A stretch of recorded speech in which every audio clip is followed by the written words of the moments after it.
On Global TV News Express, Senate approves extension of implementation of 2023 supplementary budget till March 31st, 2024. Supreme Court affirms and bars Enugu State Governor. Zambia President blames private creditors for debt deal delays.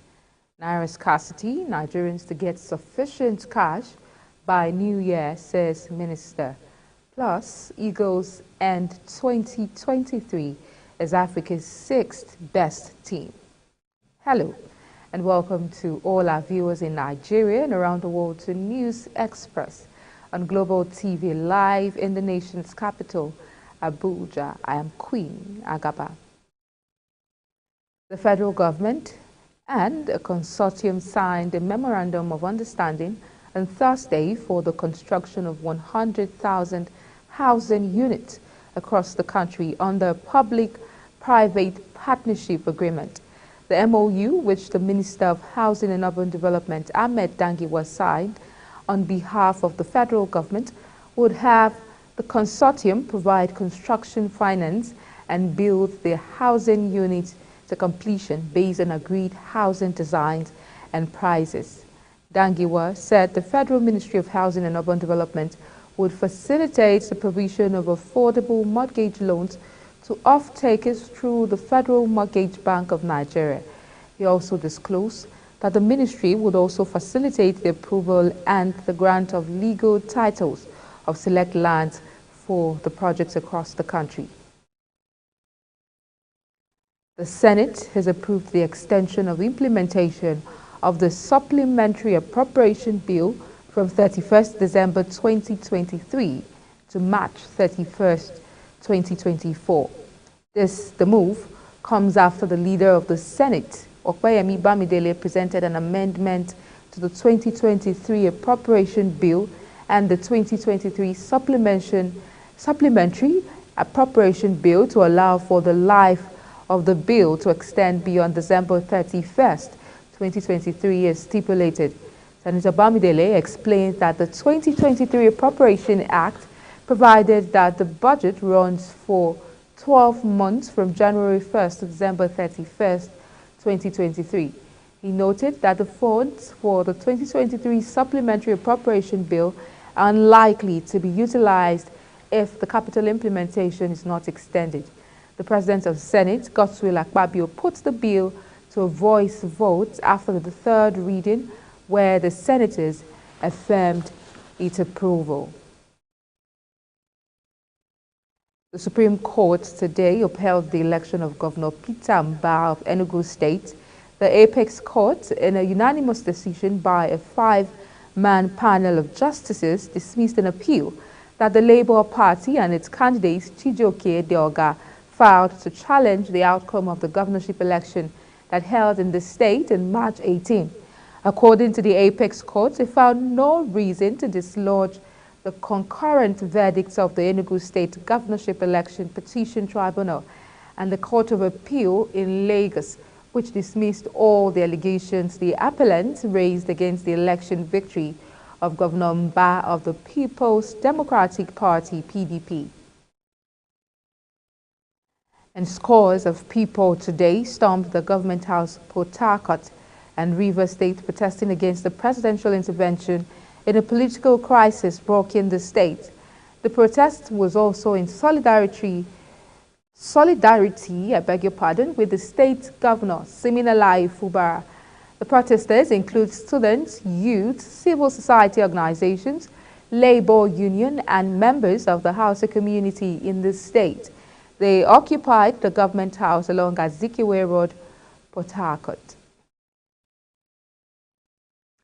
And in an effort to maintain transparency and keeping the public informed, Vaccine Network for Disease Control, VNDC, has held a conference in Abuja to address the complexities of Nigeria's commitments to immunization funding and co-financing obligations aimed at addressing associated challenges and unveiled a strategic response to secure the future of critical health programs in Nigeria. Our health correspondent, Fauzia Lukman, tells us more. Driven by the mission to save lives and money as a critical tool for achieving sustainable development goals as part of the Universal Health Coverage and Immunization Agenda 2030, the Vaccine Network for Disease Control called for addressing the complexities of Nigeria's commitment to immunization funding and co-financing obligations. In her remarks, Chika Ofo, founder of Vaccine Network for Disease Control, appealed to the Accountant General of the Federation to kindly approve the release of the immunization funds to ensure the seamless implementation of critical immunization programs. If these funds are not released by 31st of December 2023, the funds will expire and cannot be used subsequently for procurement of vaccines and devices. We implore, we beg the Accountant General to consider the urgency of this matter and kindly grant approval to release the allocated funds. With her support, we can fortify our commitment to public health and continue the progress made in safeguarding our nation against preventable diseases.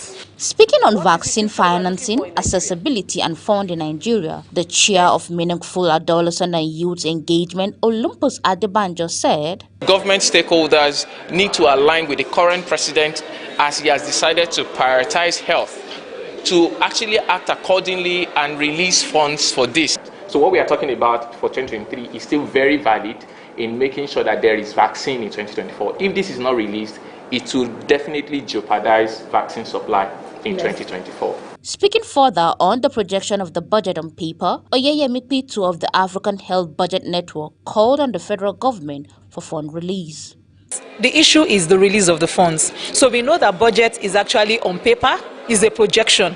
What really is important is actually the release and utilization of these funds. Highlighting the core value of the conference, the Initiative for Rural Development and Peace National Coordinator Ahambe Hope said, Hospitals, when you visit homes of children with special needs, you would appreciate what we are talking about.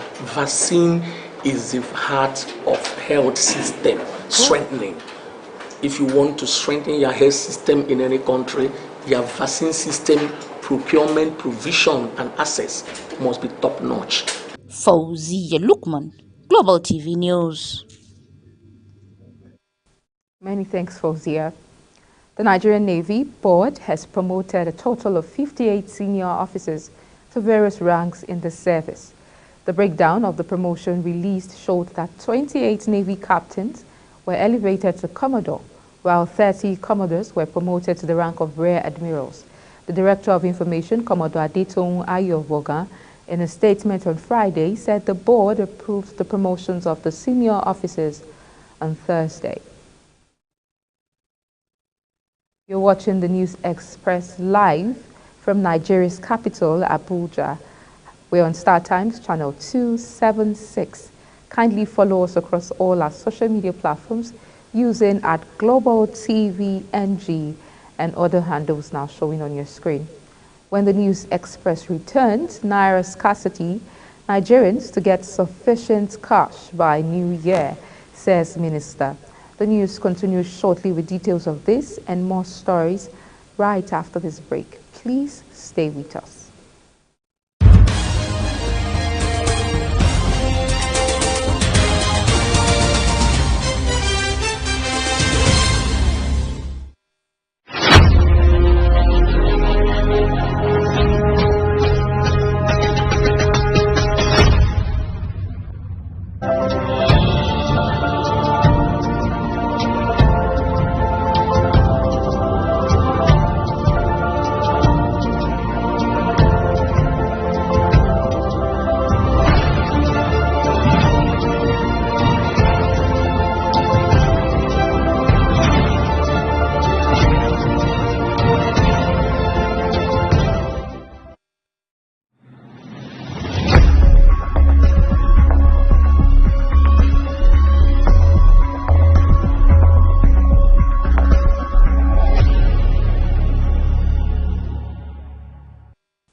Many thanks for staying with us. On the foreign scene, Zambia's President Hakainde Hichilema today blamed private creditors for holding up a long debt restructuring deal for the first African nation to default after the COVID pandemic. Zambia, which had $18.6 billion in debt when defaulted in 2020, struck an agreement in principle in October with foreign lenders. Hichilema said about 98% of official debt creditors have now signed a memorandum of understanding to restructure Zambia's debt, which was estimated at $32.8 billion at the end of 2022. He urged officials and private creditors to meet to work out the numbers and resolve the impasse. Ghana followed Zambia in defaulting, and it also in talks with creditors and the IMF. The United Nations says Gaza is at risk of famine if the war between Israel and Hamas continues. A quarter of households, roughly 500,000 people, are facing catastrophic conditions, a UN Food Security records. It says the territory's entire population of roughly 2.2 million people are suffering acute food shortages. Humanitarian access is needed for now for supplies to flow into and throughout Gaza and for civilians to safely receive life-saving aid. The report was published on Thursday by the Integrated Food Security Phase Classification, IPC, a UN body that assesses food security in places affected by conflict or natural disaster. Trucks have been bringing aid into Gaza from Egypt for weeks, but the World Food Programme recently estimated that just 10% of the food needed is currently getting into the territory. The UN Security Council is meanwhile trying to agree on a vote calling for more aid to get into Gaza. The vote has been delayed for several days over the wording of the text. Zesh authorities brought a motive Friday in a student's gun attack that killed 13 people at a Prague university, where tearful mourners have left a sea of candles to grieve for the victims. The gunfire on Thursday at the Charles University's Faculty of Art sparked frantic scenes of students running from the attack that was the Czech Republic's worst shooting in decades. The gunman, a 24-year-old student, killed himself after shooting dead 13 people and wounding 25 others.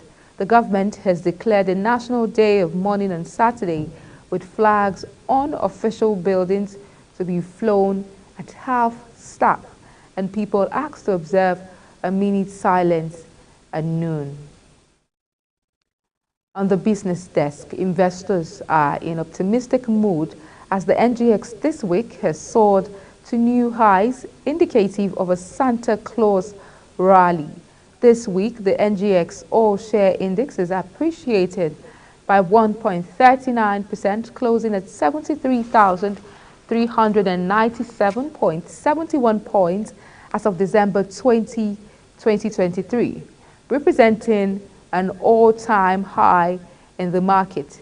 Equities have also gained 551 billion naira this week as the market's capitalization has appreciated above 40 trillion naira for the first time. The Santa Claus rally is a term used to describe a seasonal increase in stock prices that often occurs in the last weeks of December and extends into the beginning of January. It's named after the festive season and the idea that investors stand to experience a boost in stock markets during this time. Moving on, the federal government on Thursday apologized to Nigerians over the current cash crunch nationwide, adding that the scarcity would ease in the coming year. The Minister of Information and National Orientation, Mohammed Idris, made this disclosure in a statement during a media briefing in Abuja. According to him, the current scarcity of the Naira notes is not deliberate, adding that the Central Bank of Nigeria is doing everything possible to address the situation. He emphasized that there will be more cash in circulation in the new year. In sports, the Super Eagles ended 2023 as Africa's 6th best team and 42nd in the world according to FIFA's monthly rankings. The year 2023 has largely been an impressive one for the Eagles, who suffered only one defeat but recorded 4 wins and 3 draws. On the African continent, Morocco retained their #1 spot and 13th in the world. They are followed by second-place Senegal, who also maintained their 28th place in the world. Tunisia also remained unmoved in the current ranking as they are placed 3rd in Africa and 28th globally. Algeria and Egypt, who completes the top 5 places in Africa, also finished the year in 30th and 33rd position in the world, respectively. And as we end the News Express, let's take a quick look at some of our top stories. Senate has approved extension of implementation of 23 supplementary budget till March 31st, 2024. The Supreme Court affirmed Mba as Enugu State Governor. Zambia President has blamed private creditors for deal delays. Naira scarcity, Nigerians to get sufficient cash by New Year, says Minister. We also told you that Eagles ended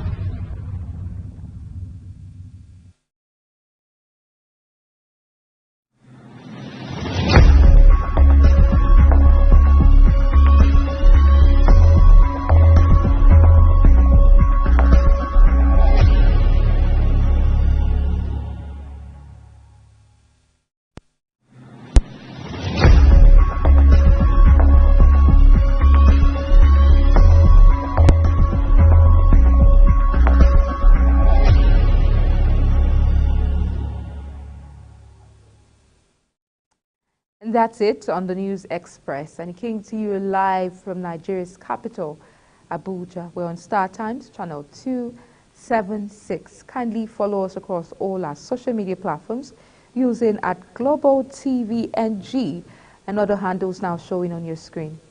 Thank you for watching. See you again. I'm Queen Agaba.